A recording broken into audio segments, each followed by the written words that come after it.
Today, I ran out of YouTube ideas to do. Frankly, because just don't know what else to talk about. But I do want to put a video out today. Suddenly, an idea popped inside my head, and it was like, what if I take the MBTI test, kind of like document my thought process of actually taking the test? That would be an interesting video because, in a way, I'm like telling the audience, like, what kind of person I am without having to like yap and yap and yap. Like I can just go question by question. So that's what I'm gonna do today. So I received some feedback from my previous video. There were some of you guys that were like, "Oh my god, 40-minute video. That's insane." But then there were some of you guys that were like, "Oh my god, 40-minute video. Yay, I can like do something while I listen to this." So it's sort of like a 50-50. So I think I'm just gonna like balance out the duration of the videos that I post on YouTube. There will be like some days where I post like 3-minute plus videos, and there will be some that will be shorter. So I hope this video will be slightly shorter than the previous video. So I am previously INTJ, but I think I took that test 2 years ago, a year ago. So I was like maybe, oh my god, I'm so sorry. I have a habit of doing this. For the longest time I never took the test again because it's a really lengthy test. Also, like, I am kind of scared, yes, that I might not be INTJ. So yeah, let's just go straight into it. You regularly make new friends. New friends. It depends like what friends mean. Friends, like people that I maintain a friendship with. Yeah, agree. I can talk to people easily, like when I go out and I go to a new function, new event. I do make acquaintances, like I say hi, get to know them. But friends is another level that I'm a bit like reserved. I'm very picky with like who I want to be friends with. I think it has something to do with like me wanting to be accepted authentically, so I don't want to mask in front of people. And I think at the very early on, I try to like show myself as much as I can, and that doesn't really translate well to other people because other people might think that I'm a bit too forward or too serious, too direct. So I think people are usually kind of like, "Whoa, why is she like that?" I mean, like I do that because like I want to kind of gauge whether we have like whether we're suitable to be friends. But that, yeah, I don't know. I just find that sometimes when I authentically be myself in front of other people, it tends to like push people away. But then there's like an opposite coin, which is that certain people I really like gravitate towards. So like whenever I do authentically show myself, we automatically become really good friends and we kind of like instantly click. But that's like a really rare instance. Yeah, I think that only happens like once every 3-4 years. So like you regularly make new friends. Disagree. Complex and novel ideas excite you more than simple and straightforward ones. Complex and novel ideas excite me more. I agree. Like I'm the type of person that I don't really like when conversations are too surface level. Like whenever people talk about like a certain discourse about politics, about like world issues, like I like to talk about how like, I like to talk about contradictions. I like to talk about, tensions. I don't like just like, I don't know. It's not like I don't like. It's just that it doesn't interest me. I like when I get to dig into the root causes. So yeah, that's why I don't really do well with small talk because I don't know, because just small talk is just not that interesting to me. You usually feel more persuaded by what resonates emotionally with you than by factual arguments. Persuaded. I do feel like I'm more sensitive. Like I'm more in touch with my feelings. So I tend to be more like impulsive. But factual arguments are like what brings me back to reality. Does that make sense? Persuaded. Okay, the verb is persuaded. So yes, I think I'll agree, but to a certain extent. Your living and working spaces are clean and organized. Yeah, clean and organized, yes. Agree actually. I don't like it when my space is like dirty. Like it just like bothers me. Like even when I'm in the kitchen and if the kitchen is messy, I will spend like the whole entire day cleaning it, mopping it, wiping surfaces, then only I can start cooking. It's just like, I don't know, it's just something that I have to do because I feel like I cannot operate in an environment where it's like not in optimal setting. You know, an optimal setting to me is clean and organized. I think it just makes my mind less like I think it just gives my mind less clutter, I guess. Usually stay calm even under a lot of pressure. Agree. This happens a lot at work where like there's a certain crisis or something really urgent that happened. And I think people are really amazed by my ability to like kind of like just sit and deal with whatever's going on and then like strategically think and then like do something about it. I don't know.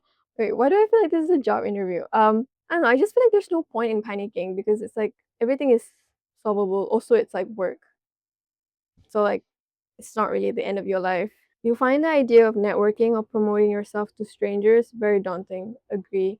I am really bad at um advocating for myself when it comes to like formal setting. It's like if you are from if you are working at a HR and you ask me to like explain what I do, I just don't know what to say. Like I do a lot of things and I stutter and I stumble and I just don't know how to explain it in a very charismatic way. I feel like I'm charismatic in a lot of ways, but just not in a way where I'm like I have to promote myself. Does that make sense?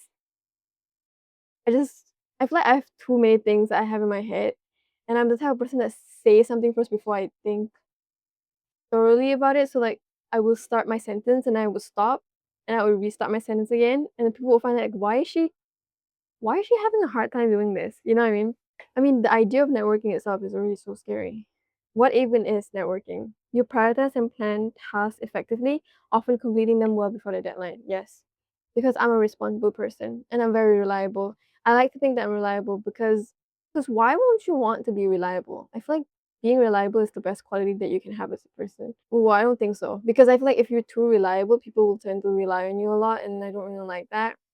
I'm very reliable. I'm the type of person that if I say I'm gonna get it at a certain time, I will get it at a certain time, no matter what. And if I don't, I own up to it and take accountability and responsibility for it. I just feel like I think it's because I take myself seriously. Like when I say I'm gonna do something, I'm gonna do something because I believe that I can do it.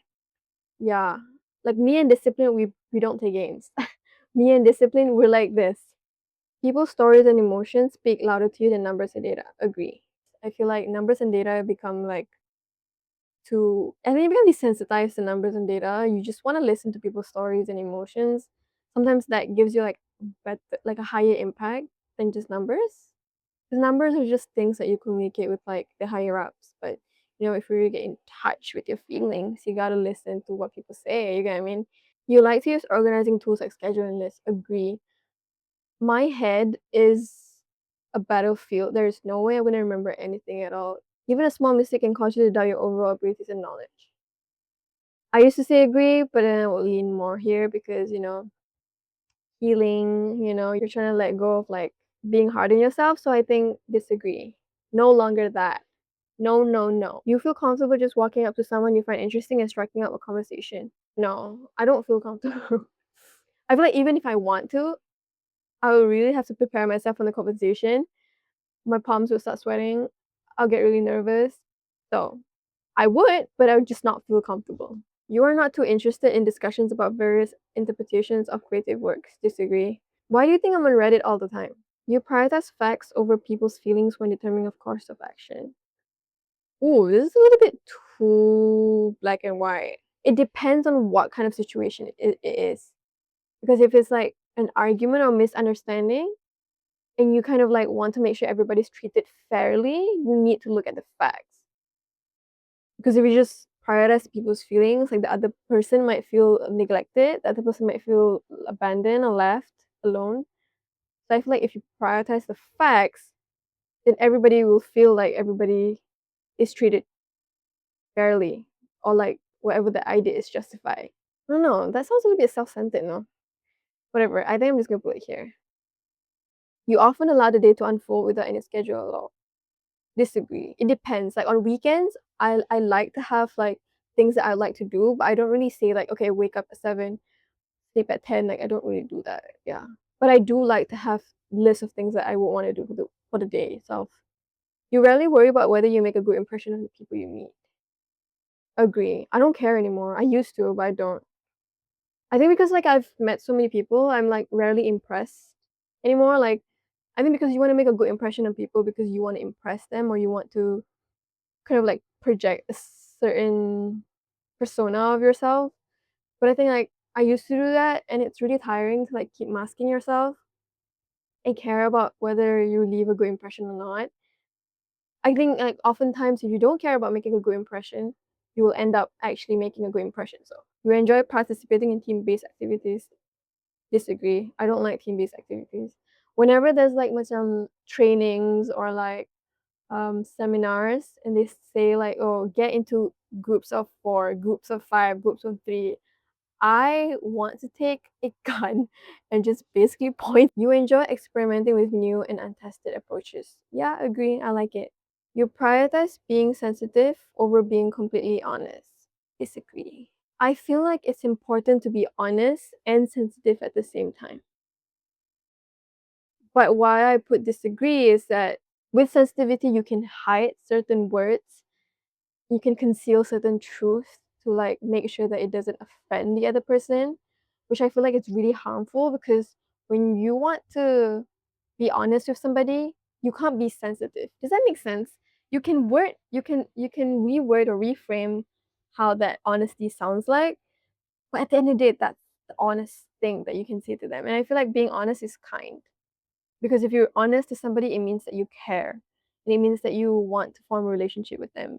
It means that you still want to maintain or sustain some sort of interactions with them. So I feel like I don't really prioritize being sensitive because I feel like being sensitive, it just like makes sure that the person doesn't get hurt, but it doesn't really progress anywhere. So I think I feel like honesty goes a long way. We'll actively seek out new experiences and knowledge areas to explore. Agree. Agree, agree.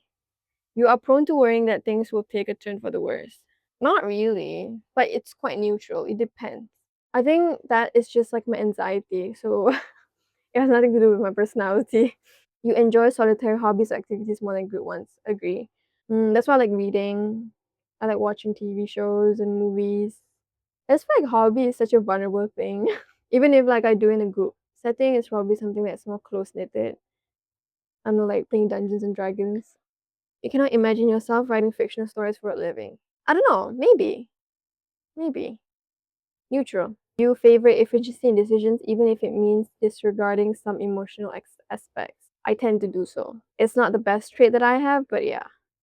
You prefer to do your chores before allowing yourself to relax. Absolutely agree.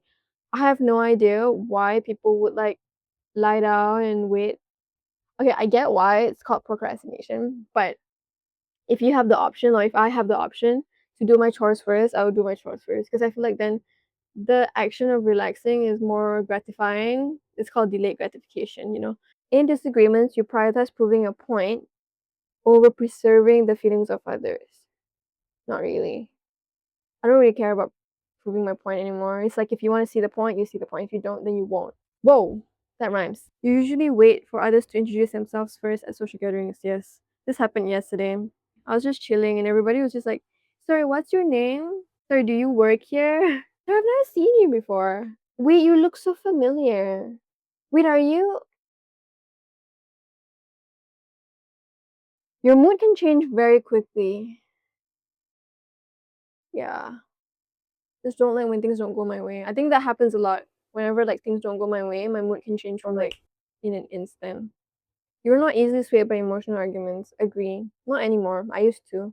I feel like I've argued with so many people to know like it's just not worth it anymore. You just have to be a rock. It's actually a term. It's called be a gray rock or something. It has something to do with like dealing with narcissistic relationships. So whenever you're in a conversation with somebody who's a narcissist, you be a gray rock and just not respond to them because you're not really feeding the narcissist any content. You're not feeding them anything that they can work with. So they end up getting frustrated because like whatever that they're trying to do is not working. You often end up doing things at the last possible moment. Neutral. Some things I like to do at the last possible moment because I know I can do it fast. So like I just and leave it at the end of the day to do it. Some things I do at the start because I know that it's going to take me a long time. So it depends on what kind of task it is. You enjoy debating ethical dilemmas. Agree. I don't know. I just feel like these kind of conversations are very important to the world, and I just feel like we should discuss about the politics. You usually prefer to be around others rather than on your own. Disagree. You become bored or lose interest when the discussion gets highly theoretical. Agree. When facts and feelings conflict, you usually find yourself following your heart. Agree. All you have to do is just you have to pray istiqara or tahajjud. And then you just have to follow your heart. All buddies believe in the concept of tawakal. You find it challenging to maintain a consistent work or study schedule. Disagree. I feel like schedule is the reason why I'm here today. If not, I would just end up like sleeping all day every day. You rarely second guess the choices that you've made. Agree. Why would I? Why would I waste time doing that? Your friends would describe you as lively and outgoing. Lively, yes, not outgoing.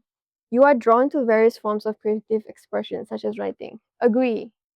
You usually base your choices on objective facts rather than emotional impressions. Yes, I think. Because I feel like emotional impressions can be biased. And like maybe I'm like influenced by somebody or something. So I feel like looking at an objective fact helped me to become more like aware of the situation, I think. You like to have activities for each day. Agree. You rarely feel insecure. Not insecure. I feel more self-doubt than insecure. Insecure is like you feel like you're not stable, right? I feel like I'm quite stable, so you rarely feel insecure. So agree, yeah. You avoid making phone calls. Yes. I never answer unknown calls. It's just that's like me whenever I have unknown calls, copy that shit, paste on Truecaller. I feel like if Truecaller ever goes bankrupt, I would personally go and buy that company so it can keep the lights on and I can continue using Truecaller because oh my god, what an invention. You enjoy exploring unfamiliar ideas and viewpoints. Agree. You can easily connect with people you have just met. No, I can't. If your plans are interrupted, your top priority is to get back on track as soon as possible. Agree. Because I'm a disciplined person, I'm reliable, I'm responsible, I'm really good at. You are still bothered by mistakes that you have made a long time ago. I swear they just asked us this question. Ah, why are the questions so stupid? What the hell? Disagree. You are not too interested in discussing theories on what the world could look like in the future. Disagree. I'm interested to listen to what's going to happen in the future. Your emotions control you more than you control them. Sometimes, when making decisions, you focus more on how the affected people might feel than what's most logical or efficient. Disagree. Yeah, I feel like being logical or efficient is what keeps the wheels moving. I feel like you do have to address if it affects other people, but sometimes you gotta put yourself first. I gotta put me first. Your personal work style is closer to spontaneous bursts of energy than organized and consistent efforts. No, I'm more organized and consistent efforts. That's why like I'm so hell bent on getting a YouTube video every single week, y'all. When someone thinks highly of you, you wonder how long it'll take for them to be disappointed in you. Girl, what? Go get therapy. No. Here, big one. Here. No. You would love a job that requires you to work alone most of the time. Yes, I dream of remote work. I dream of a work from home setup and not having to see anybody. I dream of that matter in fact. You believe that pondering abstract philosophical questions is a waste of time. Disagree. I feel like philosophical questions are rich, full of life. It's just that it's a waste of time maybe because there's other better things to do. But hey, if every week you spend 4 hours of your day to talk about something philosophical, I don't think that's a waste of time. I think that's time well spent. You feel more drawn to busy, bustling atmosphere than to quiet, intimate places. No, what the hell? What the hell, Yante? What the hell? Uh, no, why? Why would I? What? Are people more drawn to busy, bustling atmosphere? I get so overstimulated whenever I'm in like a place where there's a lot of people. Like I tend to really just zone out and watch people and observe them instead. Like I cannot be an active participant in a busy, bustling atmosphere. Like I just don't know like what to do, how to act. I think I just would rather sit in a corner and just look at everybody. If a decision feels right to you, you often act on it without needing for the proof.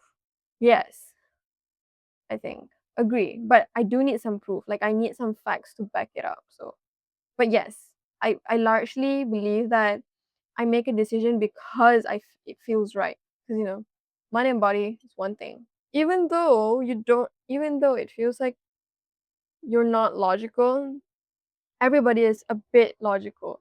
You feel really sad, there is a logical fact telling you why you're sad. You often feel overwhelmed. Agree. Too overwhelmed, guys. I just want to I just want to have like a slow living life where like all I have to worry about is just take care of my cats, take care of my garden, bask in the sunlight, get enough vitamin D. Those kind of simple things. Like I need that. This life that I'm living right now is a bit too fast, I think. You complete things methodically without skipping any oversteps. Disagree. If like skipping steps actually makes the task like finish faster, then I would 100% do that. You prefer tasks that require you to come up with creative solutions rather than follow concrete steps. Agree. You are more likely to rely on emotional intuition than logical reasoning when making a choice. Neutral. I need both. You struggle with deadlines. Disagree. Oh, this is the last question. You feel confident that things will work out for you? Of course. Of course I do. Let's see. Hmm. What did I say? What did I say? Of course I'm an INTJ. Of course. What did you think I was going to be? 93% introverted, 78% intuitive, 53% thinking, 78% judging. Oof, that is true. I do like to judge. 74% assertive. Yes. Oh my god. Perfectionism, ambition, motivation, desire, delete. True, true, true, true. My strengths, strategic vision, analytical thinking, independent thinker, efficiency.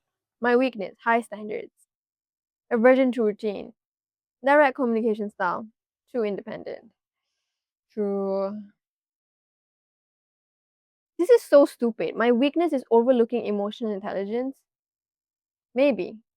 That's why I go to therapy. I feel like they like stereotype people a lot. So don't take this test like at a surface level, okay?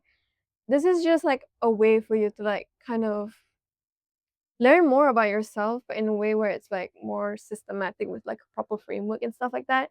But like for this, I disagree because like everybody has their own kind of like challenges in the world, like, and it kind of like affect your experience as well. So it's like, yes, I understand why they say I might overlook emotional intelligence, but that doesn't mean I'm not working on it. You get what I mean? Oh, but it's my weakness. Okay, why am I so defensive? Yes, because I'm in need for control. Ha, hilarious, hilarious indeed. Oh, this is true. What drains you? Small talk. Fuck that shit. Emotional drama. Oh, I hate that. Whoa, what is this? I'm 14 and I am INTJ. I was diagnosed with autism spectrum disorder. Actually, I read this post on INTJ Reddit, and a lot of people who is INTJ actually is neurodivergent. And like for the longest time, I thought that neurotypical is just like what everybody's supposed to be. You get what I mean? Like neurotypical is somebody who is like normal. And for the longest time I wanted to be normal. But then like when I met a lot of different types of people, I noticed that like neurodivergent is more common than you think, especially in females. Yeah, like I think having to accept that part of me is really difficult, but at the same time so eye-opening because like I never knew that this is exactly what I was when I'm like struggling to like understand what it is. Like why am I acting a certain way? Like why is it so hard for me to feel belong with other people? Like why do people think that I'm a freak when I'm like really just normal as hell, you know what I mean? Normal as hell. So it's like yeah, I think I just have a lot to think about it, and I don't think I've properly processed it yet. But once I do, I'm gonna make a video about it because I do think that maybe people who gravitate towards me also people who are neurodivergent, because I think I noticed that I'm neurodivergent also because I looked around like the people that I'm close with, and a lot of the people that I'm friends with were autistic, you know, they're like on the spectrum. So I'm like, maybe I shouldn't really deny it anymore and just start accepting that maybe I am too. So yeah, I'll make a video about that. Yeah, I don't know. Take the test, don't take the test. Yeah, leave in the comments down below what you guys' MBTIs are. And I don't know, it'll be interesting to see like um who is like gravitating towards my content. Like are any extroverts actually interacting with my stuff, or is it just like all introverts? I don't know. It'll be interesting, guys. It'll be like a small little community of an XXX type of MBTI. And it'll just be like our little secret.